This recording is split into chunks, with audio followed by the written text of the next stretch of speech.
I'm John, 29 years of age, and I'm working with a reputable company. I have been in a distant relationship with a former schoolmate for 2 years now. She's down to earth, and I'm seriously considering marrying her. She's unemployed at the moment, but I'm not bothered about it because I've been supporting her to the best of my ability. We plan that she will visit me this August.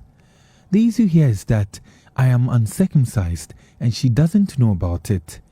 We live in a society where uncircumcised men are not considered real men, and in some jurisdictions, it is regarded as a taboo for a lady to get intimate with an uncircumcised man. My worry is, how do I propose marriage to her while convincing her that uncircumcised men are not different from circumcised ones? Please help me out.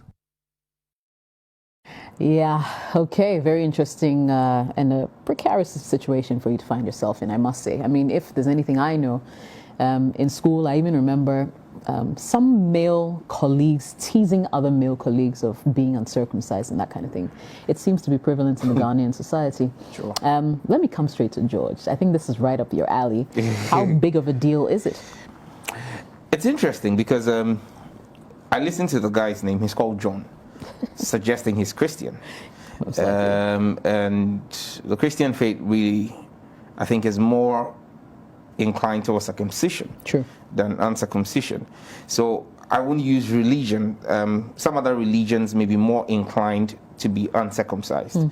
So once his name is John, I strike religion off. So religion is not a reason why he can't be uncircumcised. This is just like the first issue. I think it's about compromise. You love this lady. You intend to propose to her. She means the world to you, clearly. I think that he should make the approach, make the proposal, and then be open to her about it, and say, this is the package. Okay, it's an uncircumcised package, and this is what it is, and hear her out. If she insists and says, look, I think I would prefer someone who is circumcised, it comes down to compromise. As a man, he can still get circumcised. Just it's going to be a bit painful. Traumatic. It's going to be painful at this point in time, because he's grown. He's in his late 20s. But bottom line here is about compromise. It's either the lady is willing to change, soften her stance, and go with a man who is uncircumcised, or he would have to bite the bullet and get circumcised. But bottom line is, he needs to have a conversation. One thing about the union called marriage is conversation and communication is everything. Open up to the lady and let her know what it is. If she's got any issues, she's going to raise them. And when she raises them, you can work around them before you tie the knot. There's science that says circumcision is better, it's healthier. There's some that says it really doesn't matter. So ultimately, when you look at the medical science of it, it really isn't what you can stand on to make a case. Right. What will decide this is how strong is the love you have for each other. Okay. People, look, I use myself as an example. I used to like to grow my hair. Okay. On my head, not my pubes. Okay. Thanks for the clarification. But I used to like to grow my hair, and I got married. My wife is, in fact, when I was in the university, I braided my hair at a point in time. Oh, hello. Yeah, but I mean, my wife is someone I met, and she liked me clean cut, low, almost like a military crew cut. So I had to let go of all of that, and today I'm always keeping it clean cut. Over the past few weeks, I've tried to surreptitiously grow the hair again. And then she comes to me and says, hey, your hair's growing. Your hair's growing again. In fact, I went to the barbers and came back. And I said, I'm just coming from the barbers. And she said, no, you didn't go to the barbers. I said, I am. And she says, no, they have to go back. It's what I want, but that's what's going to make my partner happy. I've decided, okay, fine, I'm going to keep it as low as she wants it. So ultimately, it's about conversation. It's about communication. You should talk to the lady, tell her this is his full package. Right. Where the issues will come up is when he hides it from her. Especially, I think in the message, he says she's giving an indication on her position on circumcision. If you hide it from her and get married to her, you build a marriage on the basis of deception. You're hiding something from her. She's not going to know what to trust you on. So come out clean, tell her this is what it is, explain what your fears are to her. Who knows? She may agree. If she doesn't agree, then you have a good chance of getting some good TLC when you go and get the thing cut. For like a week or two, she's going to feel bad and give you good TLC, Yeah. So. All right, Rosina, let me come to you. I don't know what you think about this. Is this circumcision matter really such a big deal for Ghanaian women? Like you rightly said, most of the time when we're in school, even insulting you as being uncircumcised, like telling somebody the person's uncircumcised, is actually an insult. You know what I mean? Yep. So even though the person's not really circumcised, it's circumcised. When you want to insult the person, you can say that, oh, look at you, you uncircumcised, whatever. You understand? So it's a big deal. And I think I don't think it's Christian. I think it's religious, because circumcision predates Christianity. I mean, in the Jewish area before the birth of Christ and all of that, I mean, circumcision was a norm, and there was a science behind it. In that, on the seventh day of something, some see it as a sacrifice, some see it as medically, some see it as a point in time when you bleed less. That's a 7-day, period. And I mean, there are all kinds of religious and superstitious things around it. And some of these things, like I said, they are handed down from generation to generation. So we do it without even knowing why we are doing it. We do it without really knowing whether it's okay not to do it. And if the person is a typical Ghanaian, never been traveled, has never encountered an uncircumcised male before, has never read about it, knows nothing about it, she's definitely going to, even if you mention it to her, that, oh, do you know, I'm this, I'm that, her response is going to discourage you, straight up. So I think what you should do is to bring up the subject in conversation. Not necessarily as, oh, I am uncircumcised, because you don't want a situation where, my way, hey, he's this or he's that. We're broadcasting your wahala all over the place. However, find a way of bringing up people who are uncircumcised in a conversation and see her thoughts on it. If possible, get her to read on it and, show her a few images, how to manage it, how to keep it clean. Because another concern is that people who are uncircumcised, it's very difficult to keep the place clean. Sometimes they are gems trapped in there and all of that. But I know Africans who have traveled and are married to uncircumcised men because they were exposed, and wherever they were, probably in the vicinity in which they were, they found out that it was probably very normal. I'm sure they dated somebody the first time, they're kind of like, oh, what is this? And then they speak to someone, it's like, oh, it's pretty normal around here. I mean, maybe 60% of our population is not circumcised. Like, oh my God, so there's nothing wrong with it. And as time goes on, you have a social change of mind. Right. But definitely don't lure her into marriage without her knowing, because the shock of having to see that without being prepared, it will send all kinds of signals: betrayal, entrapment, entanglement, entrapment, deceit, false pretense. Like all manner of emotions are going to fly through her head if you surprise her with it. And please, between now and August, you have time to probably bring up something, some form of articles, some form of discussion about, stuff like that. And just test their pulse or try to let her understand. Now, if you feel like she's so not into it, like there's no way she's going over, for her it's a religious thing, then you make a decision.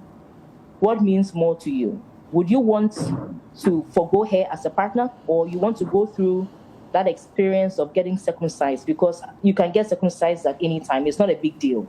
It's something they do all the time. I don't think it has any serious health consequences.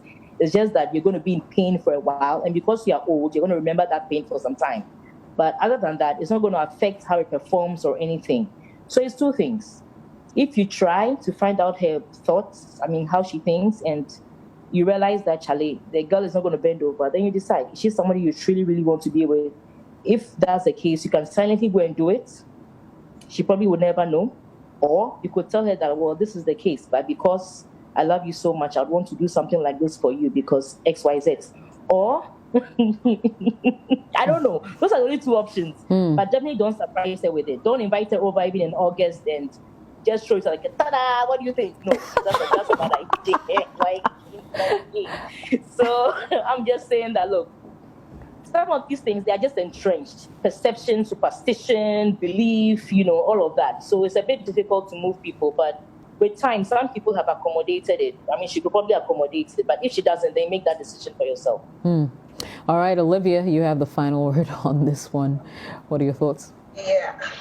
You know what made me laugh a bit? When Rosie was talking about circumcision, and then she goes like, well, you can do it, it's not a big deal. Imagine what other men are thinking that it is a big deal. Yeah, it is a big deal. Already holding on, and they're saying that, Charlie, a knife down there, or I don't know, one something down there, Charlie, nah, sorry. But yeah, I mean, everybody has said it.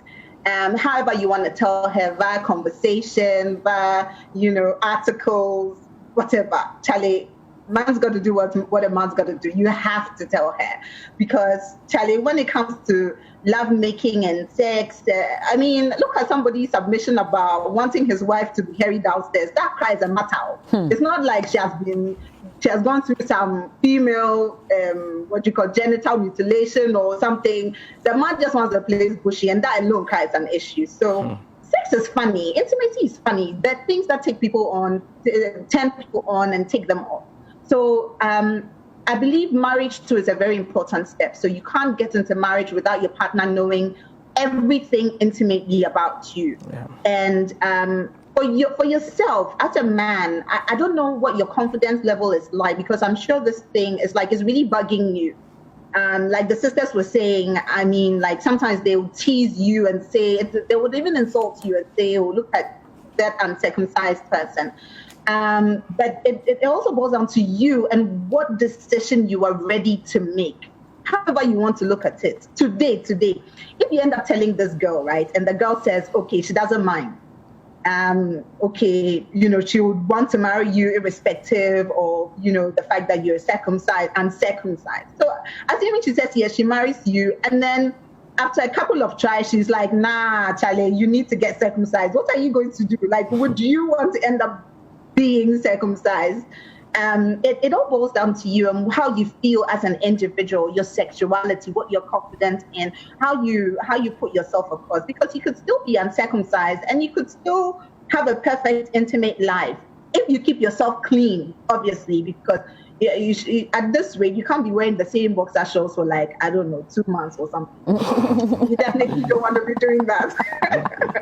So, however you want to look at it, at some point in time, a decision will have to be made, and you would have to make that decision. Right. And like I said, Rosie was saying, and I was saying about, you having to finally go through circumcision. Yes, it hurts. It hurts badly. My Mozambican friend, I remember in London, we used to work in the call center together. And then he missed a few days, I think about a week or something. And then he comes back and I'm like, yo, Charlie, what's up? I haven't seen you in a long time. It's like, Olivia, man, you don't know what I had to go through. He had to go through circumcision.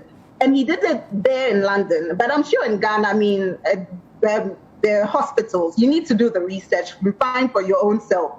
But basically what he told me was that he couldn't watch any films that had kissing in there, anything that would arouse him after his circumcision. Crazy. Because then he would bleed and stuff. So it's a whole ordeal. But having said that, today he's married, he's very happy, and he's confident in himself. So I think that if you feel that this thing is going to be coming up, assuming the girl says no and it's a big deal to her and she doesn't want to be in your in a relationship with you, it means that this topic will have to come up again in the next relationship. So it all boils down to you and what you want as an individual and what the other person also wants, and whether you're ready to go through the cycle over and over and over again. So please do make that decision. It's going to be hard, but by all means, first things first, speak to this girl, find out where she's at. If she likes it, good. If she doesn't like it, you just move on and go on with your life. But one step at a time, it's going to be fine. It's going to be fine. Don't worry. Okay. Well, I agree. I mean, your options are pretty much laid out for you. Tell her. If she doesn't want it or doesn't like it, what are you going to do? Cut it. Cut it or not?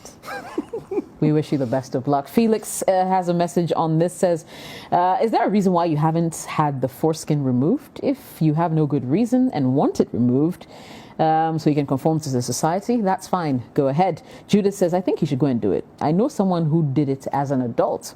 Becky says, please tell her ASAP, if she really loves you, she'll stay with you. But if you don't tell her and she finds out herself after getting married, my brother, you'll see hell. Nana Kweku says, as for this, I'm not sure I can say anything about it. Whether circumcised or not is a matter of opinion. You may have to find out from your lady before you decide to propose. Ikuya says, you being uncircumcised doesn't mean you're impotent. Thank you very much. Essie says, hey, 21st century pa, boss, this one there, go do 'em. Mama V says, oh, boss, how can you date someone for 2 years and keep such important information from her? Tell her before she comes through. Ali says, my brother, take 2 weeks leave off work and go to the hospital and do it sharp. It doesn't take more than a week to heal. Ellie Kim says, what's your reason for being uncircumcised? Is it a medical condition or because of your beliefs? If not because of any of these reasons, then Massa, go get it done immediately. Kofi says, if you think she won't accept your proposal, then go to a clinic and get circumcised. It doesn't take long for the wound to heal. Just 2 weeks pay. Some men are talking from experience. Na says, telling her won't be a bad thing to do. If she loves you, she'll support you. And finally, Elena says, just do it, eh? Or you like your own thing like that, eh? But find out her opinion about uncircumcised men. Don't let her know it's you, mom. Then you can make your decision. Simple.